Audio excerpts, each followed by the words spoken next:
Actualment les llicències serveixen per qualsevol obra, fotografies, música, textos, el que vulguis, estiguin o no a internet, és a dir, també amb formats paper. De fet, si agafes el 20 minuts al matí i gires la pàgina, vas a la contraportada, a dalt de tot posa que té una llicència Creative Commons.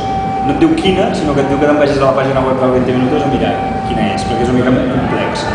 Però allò és una mostra de que en paper estem posant una llicència.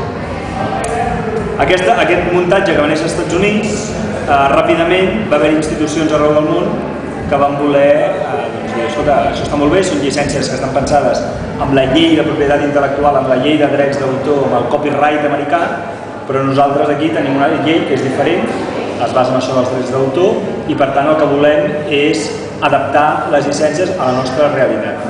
Llavors, doncs, ens vam posar en contacte amb ells aquí, per exemple, vam ser a la Universitat de Barcelona, a la Universitat de Barcelona, a Finlàndia va ser un institut de tecnologia, a Brasil la Fundació Getúlio Vargas, que són uns d'advocats, i el que vam fer va ser iniciar el projecte d'internacionalització de les llicències, on no només traduïem les llicències, sinó que el que fèiem era adaptar les llicències a les necessitats legals de cada territori. L'opció és una mica recollir iniciatives que s'estiguin fent i posar en contacte gent que està fent el mateix.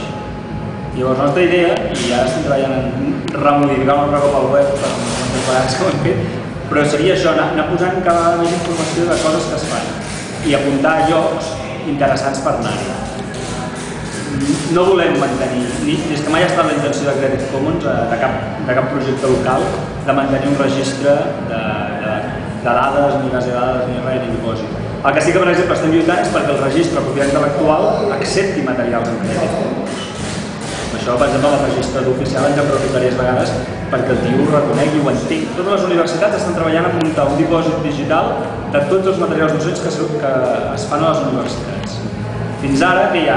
La Politècnica, la UB, tenen com uns dipòsits que més o menys incipients. Però el projecte és que totes, des de Girona a Castelló, les universitats vagin posant o bé en un propi o bé en aquest, tots els materials. I en aquest estarà enllaçat tot. Doncs tu podràs anar allà i dir paraula clau, no sé què, i trobaràs. Què passa? Que alguns tindran llicència, alguns no tindran llicència i alguns no volen ni que tan sols es pugui accedir al material.